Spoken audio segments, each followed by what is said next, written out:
वृंदावन बिहारी लाल की। परम पूजनीय गुरुदेव सर्वश्री आशुतोष महाराज जी की। आदरणीय भक्तजनों, सर्वप्रथम श्री कृष्ण जन्माष्टमी के उपलक्ष्य पर आप सभी यहाँ पर आध्यात्मिक ऊर्जा को ग्रहण करने के लिए उपस्थित हुए। आप सभी का यहाँ पर उपस्थित होने के लिए दिव्य ज्योति जागृति संस्थान की ओर से हार्दिक अभिनंदन करते हैं, सुस्वागत करते हैं। लेकिन आप इस बात से सहमत होंगे, अक्सर हम अपने दैनिक जीवन में कुछ छोटी छोटी चीजों को भूल जाते हैं। जैसे अभी कुछ भक्तजन जयघोष लगाना भूल गए। ऐसा होता है ना, किसी से बात करते करते हम वर्ड्स भूल जाते हैं, अपनी कीज को कहीं रख देते हैं और फिर कहते हैं अरे भाई मैंने अपनी चाबी कहाँ रख दी, मैं ढूंढ रहा हूं, मिल नहीं रही। कई बार तो पढ़ते पढ़ते कंप्लीटली जोन आउट हो जाते हैं और कई बार तो यह भी हो जाता है कि फ्रूट को छीलते हुए जो फ्रूट अपने पास रखना चाहिए उसे हम डस्टबिन में फेंक देते हैं और छिलके अपनी प्लेट में रख लेते हैं। ऐसा होता है ना? आपकी मंद मंद मुस्कान बता रही है कि ऐसा होता है। जी हाँ, यह हमारे एक कॉग्निटिव मैट्रिक्स के छोटे से ग्लिच के कारण होता है, जिसे हम अच्छी डाइट लेने से, प्रॉपर नींद लेने से, एक्सरसाइज करने से ठीक कर सकते हैं। और इसे कहते हैं ब्रेन फोग या क्लाउडिंग ऑफ कॉन्शियसनेस। इस क्लाउडिंग ऑफ कॉन्शियसनेस के कारण देखिए अपनी दैनिक जीवन की छोटी छोटी लेकिन महत्वपूर्ण चीजों को हम भूल जाते हैं। आप सोचिए जरा, यदि यही क्लाउडिंग ऑफ कॉन्शियसनेस हमारे उन सांस्कृतिक मूल्यों के प्रति हो जाए, विशेषतः जो नारी के लिए वैल्यूज निर्धारित की गई हैं, जो नारी का सम्मान, उनके लिए आदर भाव हमारी सोच और हमारे व्यवहार में रिफ्लेक्ट होना चाहिए, अगर वो मिसिंग रह जाए इस क्लाउडिंग ऑफ कॉन्शियसनेस के कारण, तो फिर कैसे दुष्परिणाम समाज को भुगतने पड़ते हैं। इसके लिए मनुस्मृति में एक बड़ा अच्छा श्लोक उद्धृत किया गया है, यत्र नार्यस्तु पूज्यन्ते रमन्ते तत्र देवताः, यत्र तास्तु न पूज्यन्ते सर्वास्तत्र फलक्रियाः। अर्थात जहां नारी का सम्मान होता है वहां देवता निवास करते हैं, और जहां नारी का अपमान होता है वहां पर की हुई सभी क्रियाएं ही निष्फल सिद्ध हो जाती हैं, कैसी भी क्रियाएं क्यों ना कर ले। तो आइए आज सर्वप्रथम हम सभी इस श्लोक के द्वितीय भाग पर पहले विचार करेंगे। जहां नारी का अपमान होता है वहां क्रियाएं, जो की गई क्रियाएं हैं, सदक्रियाएं, वो कैसे विफल हो जाती हैं। उसके लिए हम मीराबाई जी के जीवन चरित्र को लेंगे। मीराबाई जी जिस समय समाज के अंदर विचरण कर रही थी, उनके समय में समाज में नारी की स्थिति बड़ी दयनीय थी, अत्यंत शोचनीय थी। नारी इतनी भ्रमित हो गई थी, मिथ्यावादी धारणाओं के द्वारा उसे भ्रमित कर दिया गया था कि पति की मृत्यु के उपरांत सती होने में तुम्हारा गौरव है। नारी सती होने लगी, तुम्हें पर्दा प्रथा को फॉलो करना होगा, तुम नारी हो, अबला कोमलांगी हो, इसलिए तुम्हें घर की चार दीवारी में ही बंद रहना होगा। ऐसा भ्रामक प्रचार था, ऐसी झूठी मिथ्या धारणाएं उस समय समाज के अंदर थी। लेकिन मीराबाई जी ने इसके विरुद्ध आवाज उठाई। मीराबाई जी ने नारी मुक्ति के लिए कार्य करना प्रारंभ किया, नारियों को जागृत करने का प्रयास किया। मीराबाई जी ने, वो क्रांतिकारी मीरा बन गई। वो नारी उद्धार के लिए व्यक्ति से व्यक्तित्व नहीं, संपूर्ण कृतित्व बन गई मीराबाई जी उस समय।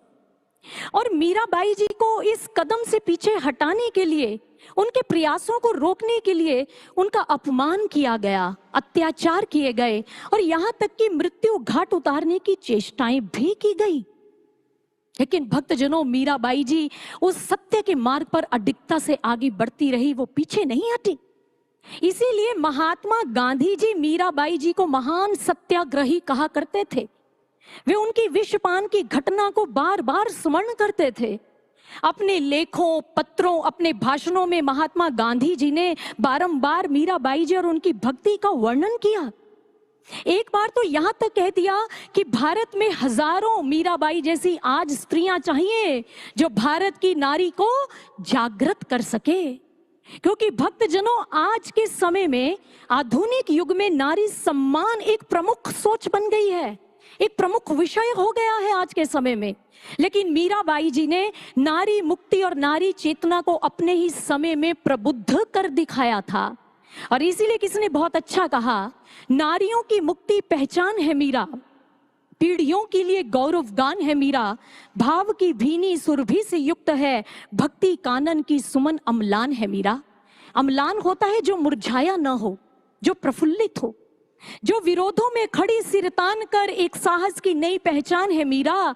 ऊर्जा नव मुक्ति नव शक्ति महिला वर्ग की, हर युग की प्रेरणा और प्राण है मीरा, हर युग की प्रेरणा और प्राण है मीरा। यह है मीराबाई।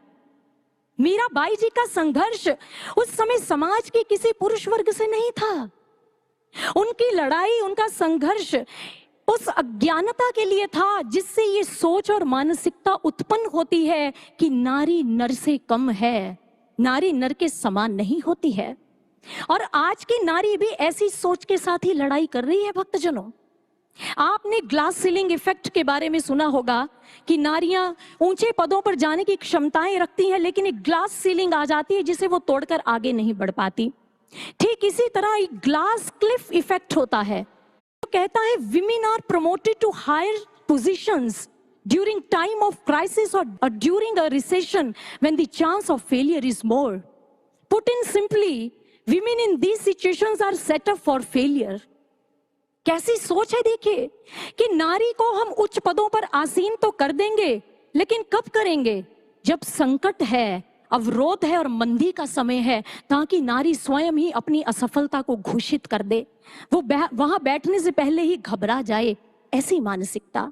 और मीराबाई जी, आपने क्लाउडिंग ऑफ कॉन्शियसनेस के बारे में सुना। भक्तजनों, मीराबाई जी उसी कॉन्शियसनेस अवेकनिंग के लिए ही प्रचार प्रसार कर रही थी। यजुर्वेद का एक मंत्र है, 9वां अध्याय और 23वीं कंडिका का, वयम राष्ट्रे जाग्रियाम पुरोहिताः। हम राष्ट्र को जागृत करने वाले पुरोहित हैं।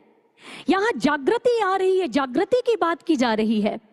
और आदरणीय भक्तजनों, यहाँ पर पुरोहित शब्द से आशय किसी यज्ञ याग कर्म कांड या पूजा पाठ करवाने वाले विशेष व्यक्ति के लिए प्रयुक्त नहीं किया गया, अपितु वैदिक ऋषियों ने यहाँ पुरोहित शब्द ऐसे मनीषियों, चिंतकों, महापुरुषों के लिए प्रयुक्त किया है जो अपने सद्कार्यों से और अपने चिंतन और संकल्पों से समग्र समाज और राष्ट्र को आत्म जागृत करने के लिए प्राणपन से जुटे रहते हैं।